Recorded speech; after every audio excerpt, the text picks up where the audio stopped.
All right. Today we're going to talk about the future of buyer commissions, and I think it's important for us to kind of address the elephant in the room. And I get like 3 emails a day, and that's probably on the low end now from various things that I follow or have subscribed to. At some point, everybody's doing something like this, a mastermind about the future of buyer commissions. And I've been trying to glean things from others that I've watched and emails that I've gotten from different folks.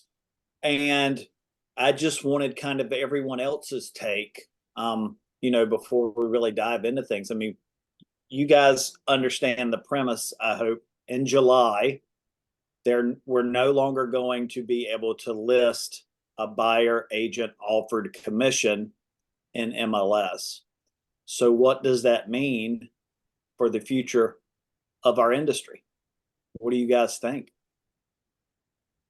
Just it has to be communication there at that point where there wasn't before. Something that you knew, now you're gonna have to reach out for. I don't know if it's going to be a conversation, a text, or what to start, but hopefully it'll get really easy real fast, and people will just get used to it, the new norm, and be like, yeah, we're offering. I don't know if it's bad if they say a certain percentage or a range, and then we fix on it, but yeah, I'm hoping that it's just simple communication.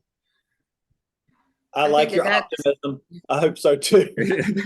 I think it's gonna is it gonna create more work for buyers agents? Maybe. I think the biggest struggle I feel like I might find, because not all agents are created equal, to Mark's point with communication. So if information is not in the MLS, how do I find out what my compensation is going to be? Is that a phone call to the agent? How many agents answer the phone when you call them? You have to protect yourself. You have to have that realistic, not that your narrative is going to change a whole lot, because you're supposed to be having these conversations with buyers out the gate anyway. We're already have commission in writing in our buyer agency agreement. So that side's not changing. It's the conversation with shifting the conversation with the buyer's agent, saying, hey, this is what's different now. This is what might happen. Are you prepared for X, or are you prepared for Y if X doesn't happen? Yes or no? And so having that open conversation in the beginning with your buyers and letting them know what could be, I think is going to be the most important. How do we navigate that? I think that if it's not listed in the MLS, I heard somebody say I was reading something, are you able to list it on other websites and think, like, is it going to be out there anywhere else? Because I feel like that's just going to take a whole lot of time trying to figure out where that is. I think the easiest thing to do would be to call the agent, have a conversation and say, is your seller offering a buyer's agent commission? Yes or no? Okay. And then there's going to be some sort of, I feel like, best practice confirmation of compensation documentation that we have to have. Well, to add on to that, I saw something this morning come across that said it's just, can you leave the verbiage, not commissions, but concessions in there? Can you have a document separate in the document session that says buyer concessions? Is that allowed? And if so, then that's easy. And that's exactly, but per lending, concessions, seller concessions, yeah, if it's a concession to the buyer, a VA buyer can't pay their agent. So then where does that go on the CD of the commission? Now we're in a rut. I get that with VA, but if it's not VA, can you still do that? And then we find another or a different solution for VA. Mm-hmm. But and I don't know. How do you differentiate on the CD? Yeah. Commission. It's a valid concern. I mean, it's a real valid concern, because otherwise we're just leaving that conversation that's completely verbal and we don't have anything in writing. So when we get to the closing table, it could be mayhem. I think it's going to take a lot more work. It's going to take a lot more work, and we're going to have to provide a lot more value to people to get them to understand the benefit of working with a full-time professional agent. By and large, the situation of opening one door and getting somebody under contract, while that's rare to begin with, that's almost certainly not going to happen anymore. You have to have buyers under agency agreement when you start showing homes. That's what Yes. the law, that's what the agreement says. And so on the front end, at the beginning of any relationship, it's going to take a lot of, we're going to have to be a lot more thorough, and a lot more educational on setting the expectations for how the process is shifted. And instead of sitting around and what a lot of people online, if you're in these groups, I had to leave that lab coat agents group. I was wanting to walk in front of traffic, but you're going to have to explain it in a way that here's why it's a benefit to buyers and sellers that we're doing this now, as opposed to saying, well, suck it up, you have to pay now, or this is so much more work for me and for the listing agent. We're going to have to explain why it's a benefit to them and, you know, really educate people on why these changes have been made and why it benefits them to do it, whether or not you agree with it. I don't want to butt in, Brandon, but I hear you. I feel all that. And granted, I'm brand new to the selling game. My thing is, you can educate and provide value out your beehole, but people don't necessarily have the money. And that's a big hurdle.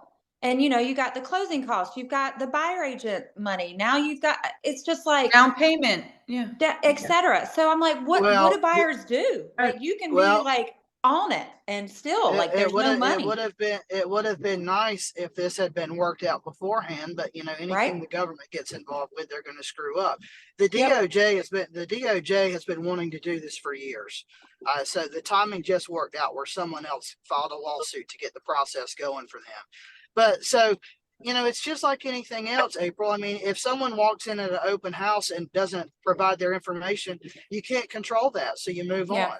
If you get a lead on Boomtown and the information they provide is garbage, you can't control that. You move on. If your buyers won't sign working with real estate agents and they won't sign agency, well, you move on. You know, we can only control what we can control. And people are not going to stop buying homes. I think there's a misconception that everyone is going to stop paying commission on seller side. Well, you know, for longer than any of us have had our real estate license, there have been discount brokerages. Well, that's fair enough. But there have been discount brokers and flat fee agencies, and they get a minute percent of the business. You know, fast forward to 5 or 6 years ago when I was first getting into real estate, everyone was afraid that open door was going to make us irrelevant. If we operate with that mindset and we operate like we're paralyzed and our businesses are in trouble, we will be in trouble, right?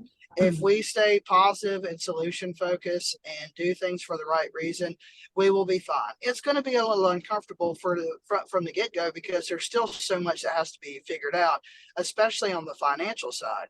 But we just have to set the expectation that this is why we're doing things now, and this is why it benefits the buyer and seller. And so here's what we need to be prepared for. You know, of course, we're going to attempt to negotiate a commission, and I don't want you to have to pay it. But the reality is, if you get the one seller that refuses, are you prepared to do this? What are the options? If a seller isn't negotiating or won't offer commission, essentially, you get down to brass tacks, you've got 3 things you can do here. You can either pay me out of pocket, you can proceed without an agent, or we can keep rolling until we find a house in which the property owner is willing to negotiate or compensate to some degree. And I feel like, and so that's great. You know, that's exactly the conversation. That's the way the conversation needs to go. I think more importantly though, the bigger conversation needs to be with our sellers and say, okay, sellers, here's what's going on. And this is what's changing. And this is why it's beneficial to you to offer a buyer's agent commission because of ABC and XYZ. You're going to agree 100%. You are going 100%. I don't want to wade too far into that though, because I want that to be a separate discussion. Oh, I'm sorry. I'm sorry. No, don't apologize because you're 100% right. What's going to keep this on track and keep things from going real crazy, I think, is the agents doing a good job of educating their sellers. Hey, this is why this has worked for decades, despite all the chatter and the people outside of the industry that think they understand what's happening. There's a reason why it's worked for everybody. 99% You're going to decrease your pool of buyers if you don't offer compensation. That's right. Nobody wants to work for free. No different So from we- today when someone wants to do, oh, I want to do 4% or 5%. We walk through that, what it's going to look like, and is it going to hurt them on the MLS and the attraction of other agents bringing their buyers? I think our new mantra is really perception is reality, and our job is really to change some of the people's perception in that what this is not about saving money. It's about having choices and options. But at the end of the day, they really need to think through if they want to cut their percentage of commission, what are the consequences? What is that Yeah. end result going to look like? Yep. Lower offers. we're gonna Absolutely. wordsmith the seller side of it. Brandon and I had a conversation yesterday in advance of this, and we both came to the same conclusion before discussing it. We said it at the same time, basically. Right now, it's important to educate the buyers because upfront, it's going to impact buyers more. My opinion is it's not really going to start to domino with sellers until July, because that's when it won't be an MLS anymore. I think sellers in general are going to be less likely to go straight to zero or drop it really low, while you can still see it. When you can't see it, that's a different conversation. I think it will still be important for us to have that educational talk with our sellers, and we're going to build up to that. And I think we'll supplement our seller guide to explain that some more, maybe another page that really goes into, hey, these are the benefits of offering this versus these are the potential consequences of not. But at the same time, we have to do it for our buyers, right? Well, and here's about here. Go ahead. Sorry, Doug. One thing before I forget. To your point, the commissions don't disappear off the MLS until July 1st. And so, most sellers have a shorter time frame of preparation than buyers. Most of our Boomtown leads, all the data shows, they're 2 to 3 quarters away usually, right? And so the people that you're having your initial conversations with now on the buy side, they're probably not buying until after July 1st, when this is the new normal. And so we got to go ahead and get those people to be thinking about it now before this takes effect, because when their time to step up to the plate comes, this will be the way the game goes.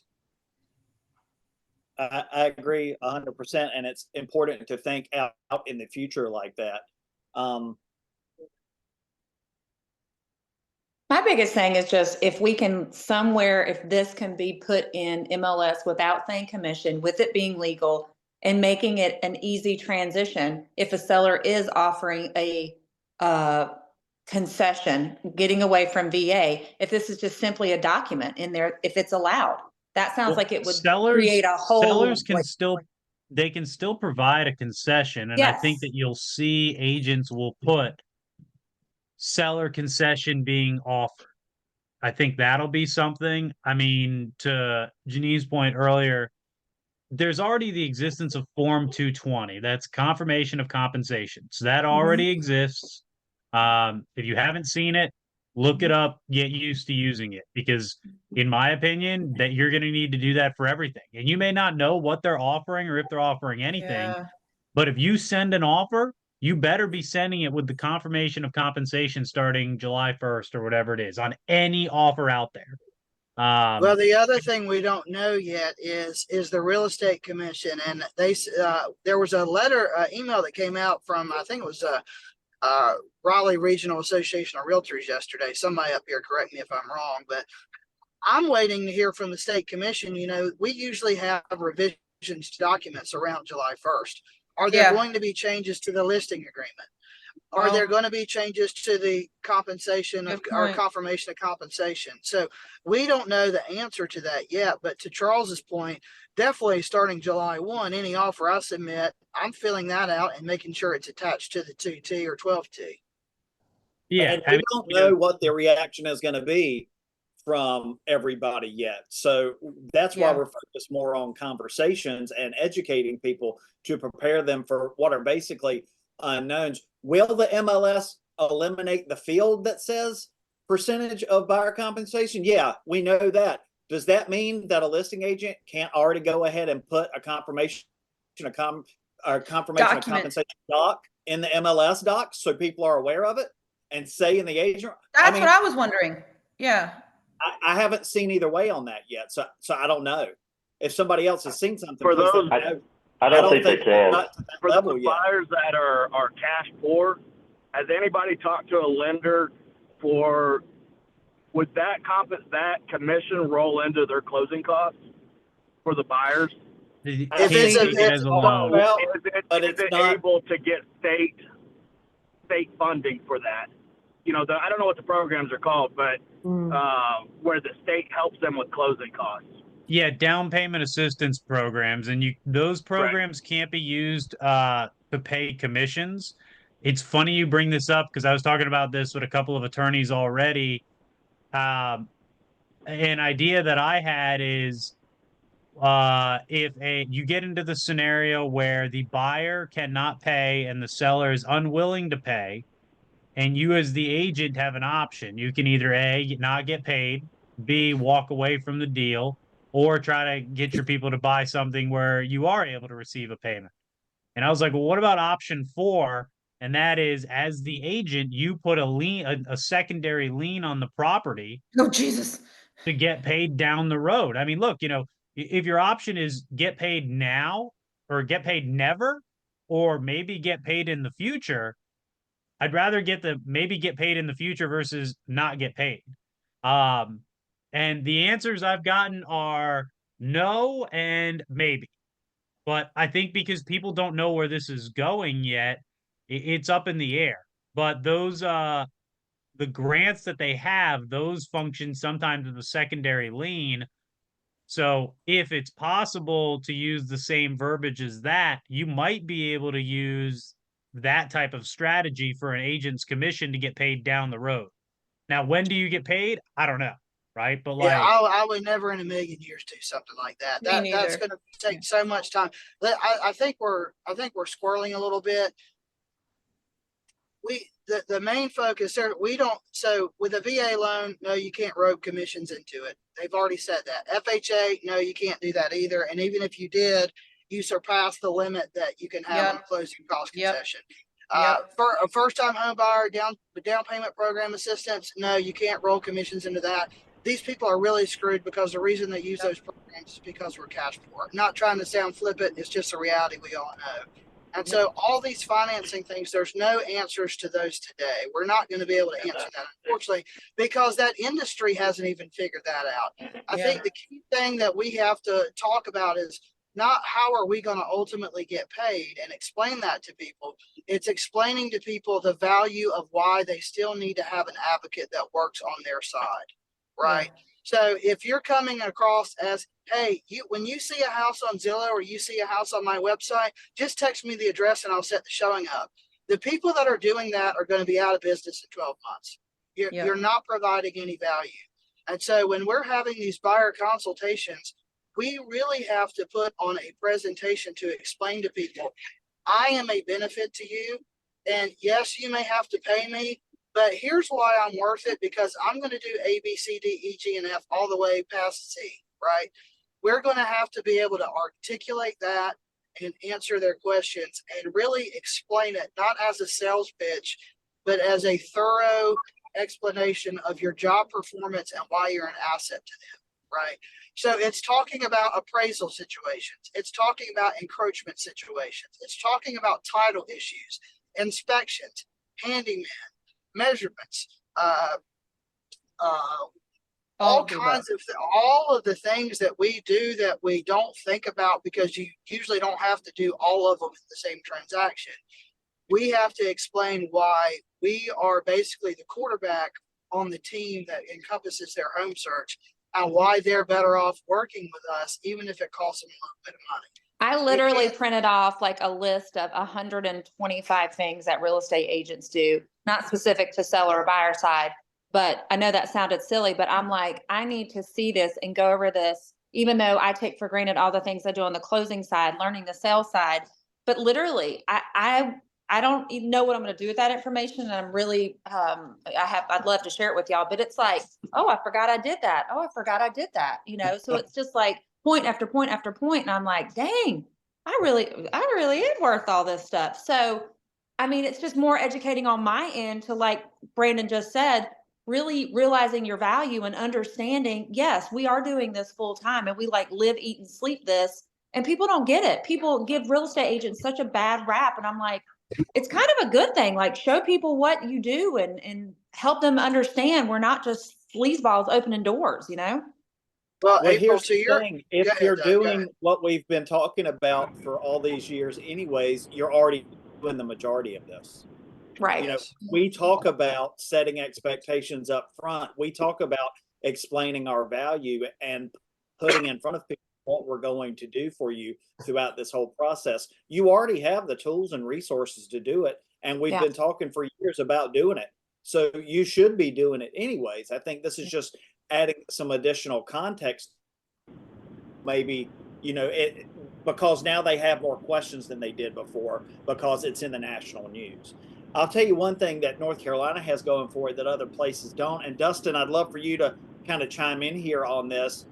You know, not everybody has a buyer agency agreement that they're using in every transaction already. Some states don't have it like we do. We're ahead of the curve in that regard. Thank you, North Carolina, for making that document and giving us the place to put in there, hey, we're expecting X, Y, and Z. And if we don't get that, it's incumbent upon you, Mr. Buyer or Mrs. Buyer, to make up the difference, right? A lot of states are starting from scratch and don't have that, which we've been using for years already. And this is all great conversation, assuming or thinking through that the seller isn't going to pay for the buyer's agent. And I think Janine or someone said it really starts back to that first conversation when someone's listing, whether, you know, as listing agents across the country, we really need to do even a better job and sharing data on why they want to offer that.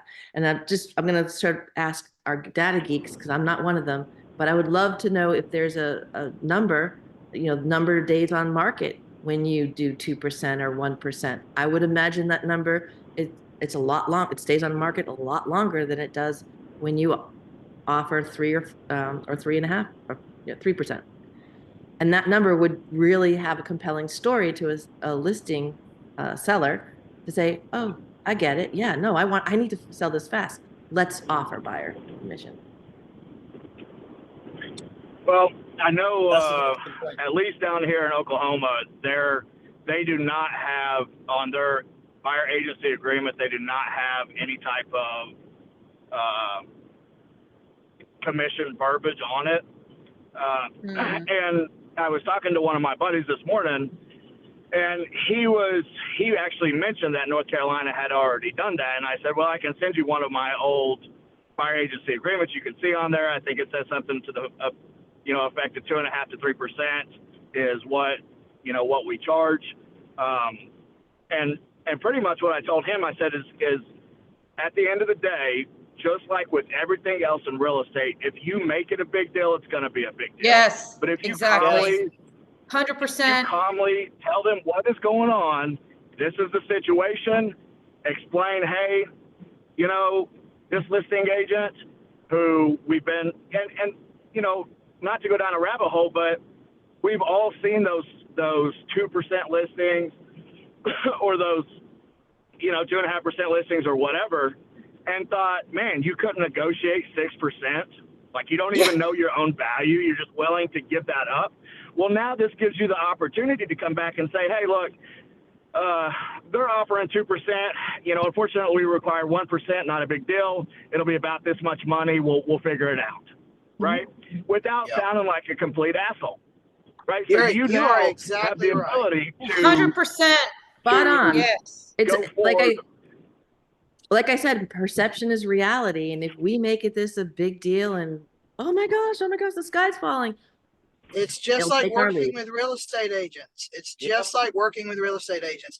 And anything in real estate, if your clients, our clients are going to mirror our emotions. Yes.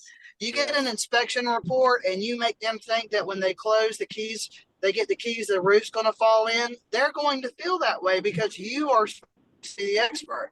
You make them sound like if they sign real estate, working with real estate agents or agency, they're locked in till the rest of their lives. They're going to act that way. If you say, hey, real estate has been turned upside down on its head, and you tell them that, and then you gotta tell them they're supposed to tell you, they're gonna look at you like you're an idiot, and they're not gonna want to do business with you. So, Dustin, I think you made the best point of anyone on the phone call. That's why it's so important to get our scripts prepared and to practice this stuff, so that when we start getting in front of people, which we should really be doing starting now, knowing what's coming down the pipeline in July, we feel confident in our explanation and we're prepared to answer their questions professionally and calmly. And we don't act like we're grasping at straws and just pulling stuff out of the air. Mhm. They're going to feel confident if we exude confidence. Yep. And So quite true. honestly, personally, this I honestly don't really feel like sellers are gonna not compensate us. I just don't. I feel like, you know, will we may get 2 and now instead of 2.5, or 2.5 instead of 3? Will the whole commission maybe be, I know not standard, but will the new, you know, expectation be 4.75 or 5? Maybe. But I just don't see sellers saying 0. Mhm. I mean, Yeah. it probably can happen, but again, you know, those are conversations that you need to have with the sellers and, you know, benefit, but you got to prepare for what if they don't offer Yeah. you anything, then how do we Totally navigate agree, that? One Janine. thing that I saw Yeah. that I think is really encouraging is I've gotten a handful of emails from builders saying, Mm. hey, buyer agents, we've got you. We're going to continue to offer. Now, of course, they might change in 6 months because, hey, a lot of them screwed us during COVID when they Yeah. dropped the commissions. But the fact that some at least are being proactive and getting out there and saying, hey, this isn't going anywhere. We're not changing anything. I think that's a good sign. Yeah. And, you know, I think the more that other people see that, at least other builders are going to be like, well, you know, if my competition is doing it, I'm going to have to do it too to stay competitive for, you know, a lot of the reasons that we've already talked about. I think at the end of the day, it really comes down to, hey, there's a lot of unknown. So there's no reason to go crazy about the unknown. This is Yeah. what we do know. And this is what I'm going to do.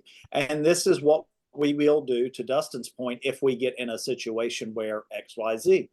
That's it. We'll cross that bridge if it becomes a bridge we have to cross. Mhm. And Mhm. I'd like to make a point also that you've been discussing listing agent and buyer agent. It's one and the same. So that listing agent is going to defend the buyer's agent when they're negotiating their commissions and all that, because they're going to be on the other side of that transaction. So I think, you know, it's well defended, so to speak. They'd all be pushing this to defend the buyers and make sure that the buyer agents do get their commission, because that's them. And then also, I think that once you do have homes with not offering the commission, and those that are, it's economy, it's marketplace, it's going to be known. Those are going to be blacklisted almost. They're not going to be as favorable, and people are going to know that. I think it will work itself out in that regard. And then I another topic to go off tact a little bit. I was listening to National Public Radio yesterday. It was called Daily. What's it called? It was really good. I tried to catch all of it. The Daily, yeah, on 91.3. And they were talking about part of this isn't just about the commission, it's about the NAR being a monopoly and allowing more competition in, as you kind of have to, they've kind of made it like almost you have to be part of the club to get into MLS and all that stuff. So they say, I heard discussing that there's going to be more competition. So non-NAR people are going to be able to use the MLS. So that's going to have an effect as well. And they think that's going to bring the commissions down because there's more competition. Usually that leads to it. But I think there's so many aspects to it. It's really hard to say, but I don't think it's just going to disappear because, like I said, the agents are going to defend themselves. The listing agent is going to defend for the buyer and vice versa. And I hope we don't have maybe a little hiccup, but yeah. I think listing agents are always want a buyer agent on the other side because they know otherwise they're going to be managing both parties, and nobody really wants to do that. You know, I think that people will react based on different offerings, and people might be less inclined to show a property because of that. I think that's human nature. That's obviously not a policy that we would ever hold. Right? We're not going to say we're not going to show something because of that. We're going to explain to people, okay, this is where we are, just like we've done in the past. And remember how we talked about a difference will be need to work out, right? To bridge that gap. So I that think first that's what- conversation out the gate that you're saying, okay, like Brandon said earlier, you know, everything, first one's free. Well, what if there is that chance that they want to write on that first one that they see? I think we still, like April said, ahead of even the first showing, we need to find out if we're going to be compensated, because what if they do want to move forward on that? I don't want to have them fall in love with the house and then have an awkward conversation about, oh, well, now they're not paying me. You know, you didn't tell me that this could be a thing. Now what do I do? So I feel like we need to have those conversations earlier at the buyer consult before we start showing homes. And so, or that's where I think the shift is going to change a little bit on the buy side. Well, I don't think on the it's flip side of realistic that, that you're going to have a buyer consult before every showing. If it was, we'd That's be doing true. it I now. It's just, know. that's not going to change because they don't care enough. You know, they want to see the house. What you need to do is what we should all be doing already, is looking and finding out, and not just saying, oh, they want to see a house, book the showing, and then showing up and not knowing what the hell's going on. Right. And that way we can inform them before we go in the house. Hey, you know, FYI, or hey, we need to have a conversation so I can set the grounds based on where we are in real estate right now about this property that you're interested in. It's going to be a balance, because you still want to try and get them as a client, but you can also scare them off really quickly if you don't explain it the right way. And you can't go in guns blazing with somebody you've never met with and say, oh, by the way, they're not offering any commission. I'm not going to show this house to you unless you're going to pay me. Do you have cash right now? Yeah. There's got to be. And that's where we have to be delicate and figure out how to navigate that. Yeah. Right. What'd you say, Nate? I was just going to say, you know, one thing too, I mean, it would be obviously really hard to get everybody on board with this, but there's something I was thinking about on the list side. You know, when you get showings scheduled, send a text to them saying, hey, this is the commission that I'm offering. Like right off the get-go. Do that in the broker, in the showing app. Now there's an idea. Well, I don't know that they're going to be able to do that, but Yeah. that could be a service. I'm waiting for you know, Broker Bay to jump onto that if they're allowed to, or you know, Zillow and all those guys are probably going to come up with something where, you know, you pay them to put your, or maybe they do it for free, I don't know, but where you can just put your commission in there.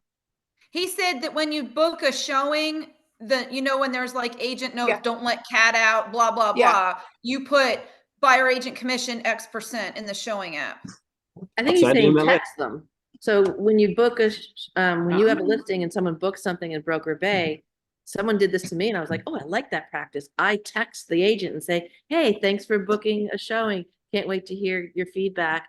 Right there, because it's a text, it's outside of any system.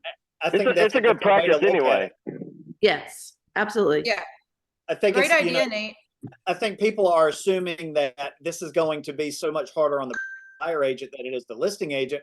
Whereas if you just think about it from that perspective, as a listing agent, I can't tell you up front in MLS, so I'm going to be following up with every showing request because I want to know they're going to be compensated, because I want the house to sell, right, for my client. So I'm going to be working that much harder to let people know, hey, look, we're going to take care of you. You're going to be covered. Yep. Somebody made a comment. I think Mark did when he said he was listening to the radio. I've heard about this too. And look, again, we've got almost 4 months before this is going to go into effect.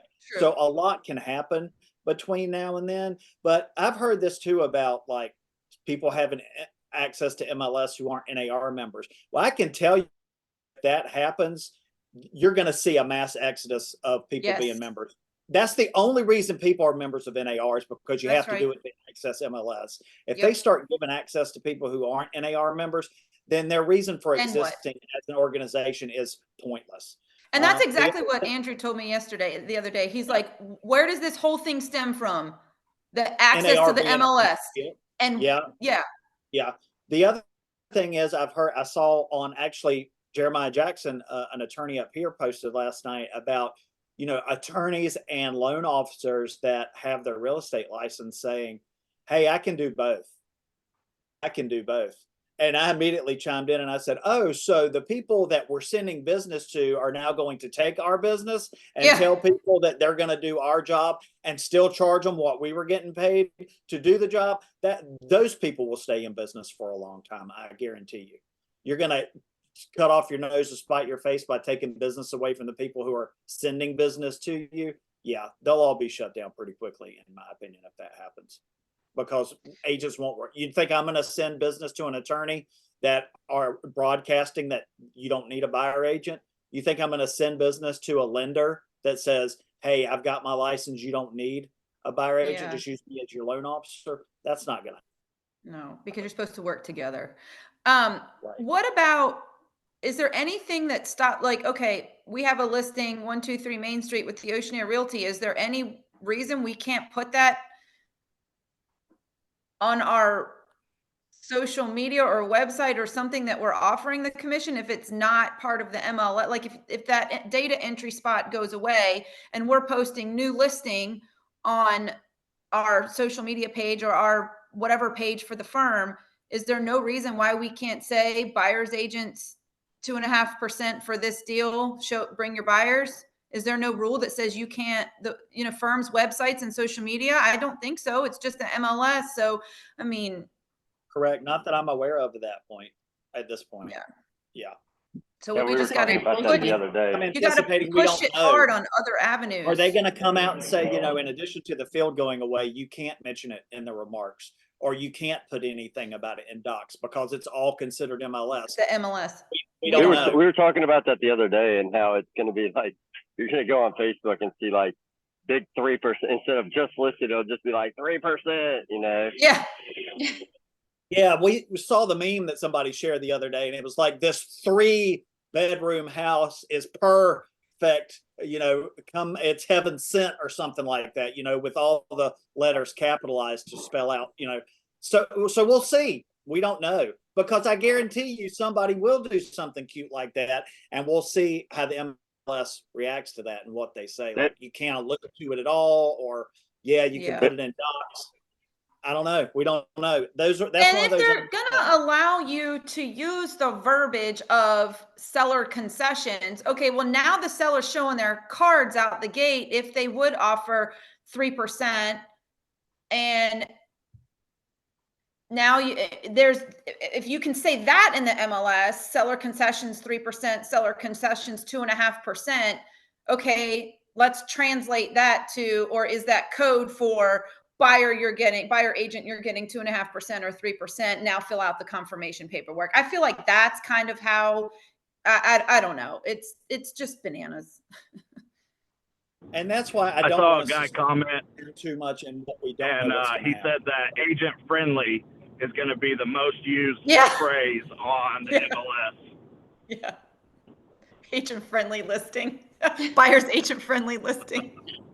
On another note, though, I do think that I think the VA is going to have to change things, and I'm going to guess that they're already probably working on that because they knew this was coming. So I think it might not even be a thing with them. They may make it to where they're able to be the buyer is able to pay. So I think they got 4 months to figure it out. Yeah, but they've been working on it. I promise you. Yeah. Well, and ultimately, that could be an indicator as well, because let's say that the VA, you can't, because of that clause, that the buyer's agent, they can't compensate the buyer. So then you go on the MLS and it says conventional cash and FHA, but it doesn't say VA. Well, then you should put 2 and 2 together and say, okay, well, the seller's not offering a commission on this. Does that make sense? Because if every other one of them, right, if it won't go VA, that means that there's the seller's not offering compensation. That's a good question, Dustin. But here's the thing. I don't know that you can legally just say you won't entertain a VA offer if it's VA eligible. The seller has the right to put whatever terms they want. If they don't want to deal with the VA buyer, they don't have to deal with the VA buyer. You don't check that box. I'm not sure you can just unilaterally say we're not entertaining VA offers. You can't broadcast that. That's fair housing. No, I mean, that's what I'm saying. Well, it says it on the buyer can't. Right, then it's not VA eligible because it's not offering a commission, and because of their clause, the buyer can't pay the agent, so it wouldn't be a VA eligible home. So then Well, they it couldn't would put it still on be. the MLS to say that it was. I get where you're coming from, but technically it would still be VA eligible because just Eligible, because yeah. somebody's getting a VA doesn't mean they have to get 100% and that they don't have cash Yeah. to make up the difference. I say. But I understand your train of thought, Dustin. And it does make sense to a degree. But I think that that again might be kind of like cutting your nose off to spite your face because I can see that becoming a legal thing. yeah. But the information you're trying to provide to let people know, hey, we're not doing it because is a good point, and I understand that. This is just really, in my opinion, on this, the amount of people that we serve in Onslow County that are VA first-time home buyers that don't have a pot to piss in or cash or whatever, that need all their seller concessions for their closing cost. I feel uncomfortable even wanting to have a conversation with them about, hey, now you have to pay me, That's the first thing you got to do is get out of your own head about it. Exactly. You got to change it. You're not going to do yourself any favors or them. And here's the thing. You can talk about it as a concession. Hey, but it doesn't mean it has to be done as a concession. Hey, we're negotiating this, but it's not a concession to the buyer. We're going to do it as a confirmation of compensation to my agent. Right? So don't get so caught up in thinking that it has to fit in one category when there are different ways to apply it. Yeah, technically it's a concession because the seller is paying this much towards something. But if it's not a concession, if the buyer's not receiving it, the buyer's not going to receive it if it's done as, hey, we're going to do seller paid, but it's actually a seller paid confirmation of compensation, not to the buyer. So it might not go on the contract the same way. You'll just say, hey, when you're sending over your email with the terms, hey, seller to pay confirmation of compensation X, document also attached. So it's not, part of the actual offer document. It's a supplement and it's, so their bottom line is still the same. It's just done a different way. And that's so your offer changes. That's not that's not to say that sellers aren't going to still offer additional money past whatever, the norm is right now for, their buyer commission. So it could be, let's say a buyer commission equals 15,000 and they are trying to sell the house. So they could tack another, $5,000 on there. So you could see $20,000, concession. Right. That's right. There's a lot of ways to get creative and break it up, and there's documents for all of it. So don't feel like it all has to fit on that seller concession line, which is going to throw things off because a VA buyer can't do that. Doesn't have to go there. We can put it in a different place. Right. That's a great point, Nate, because I think we're all hyper focused on what's happening in our little world, right? But at the end of the day, our sellers still have to sell their house.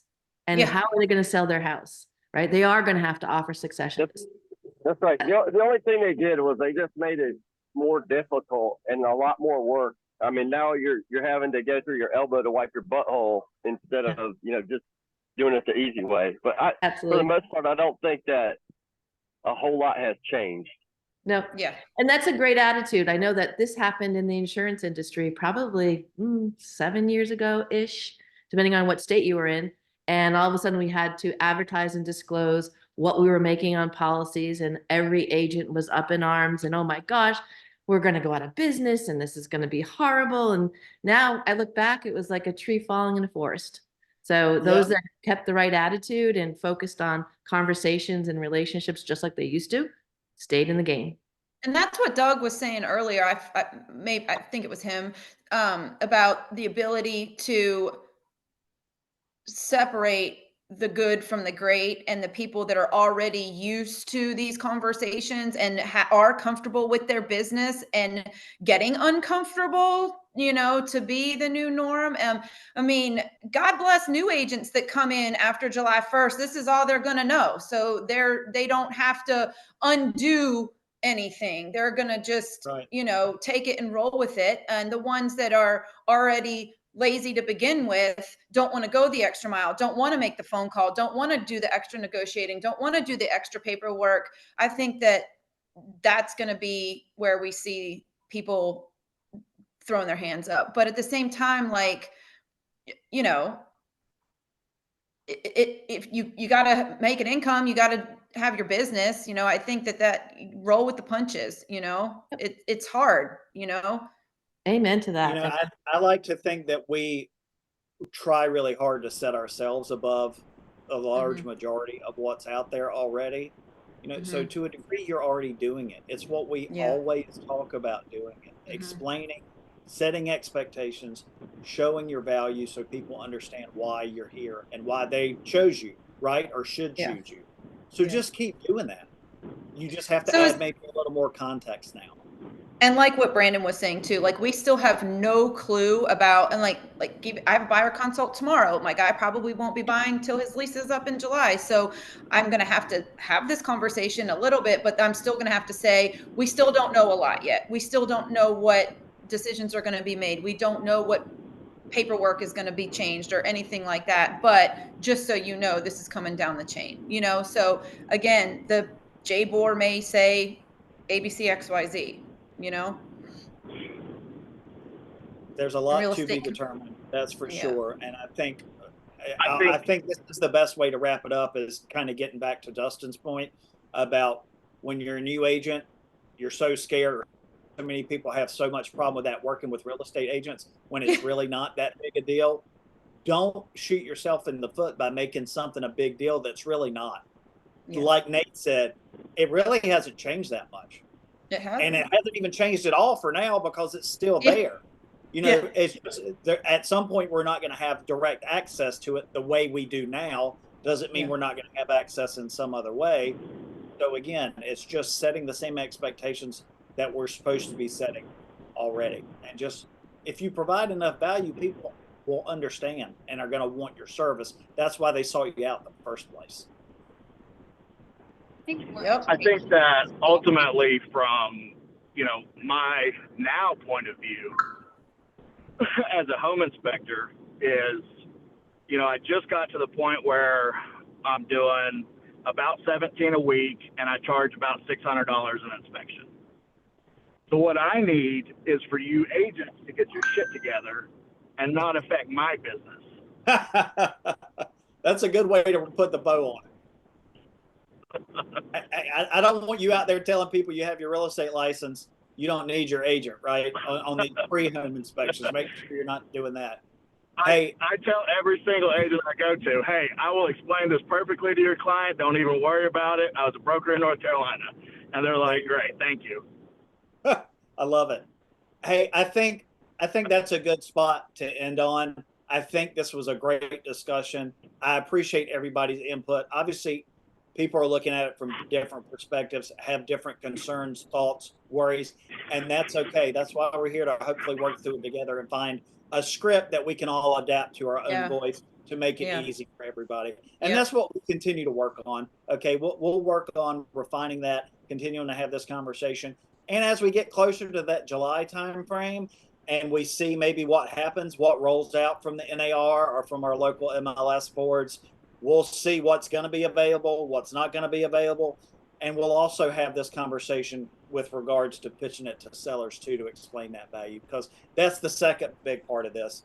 Setting expectations for buyers in case we have to deal with it, but also, like we said, explaining the value and the real good reason and precedence for a seller to do it versus what could happen through no fault of our own if they don't do it. So I think we'll leave it there.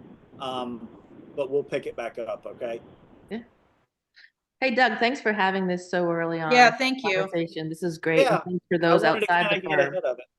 Yeah. And Brandon's working on an email too to kind of push out to his database. We went back and forth about that last night. We're going to go through it a little bit more. I think what we're going to maybe do is turn it into a blog post that we can put an email template together and then link to the blog post, because there's a lot of info and I don't want too much info in one email. So we'll work on fleshing that out and talking about it more, maybe in a group setting or a subsequent one of these. So just stay tuned on that. And hey, Nate and Dustin, I appreciate you guys chiming in today. It's nice to have voices from a different perspective. Yeah, absolutely. So thank you guys. Good seeing y'all. Happy to be here. Good seeing you, Nate. Thank you. Good to hear your voice, Dustin. we're here basically every Thursday. So if you want to jump in, or if you have ideas of things you want to talk about, we're always open for that too. Okay, guys? Appreciate You guys take Yep. it easy. See you. Thank you. But Have a Take great care. day. Go Wolfpack. Bye. It's tournament day. Woo! What Go day? Dixon. It's game Go day. Bulldogs. Go Bulldogs.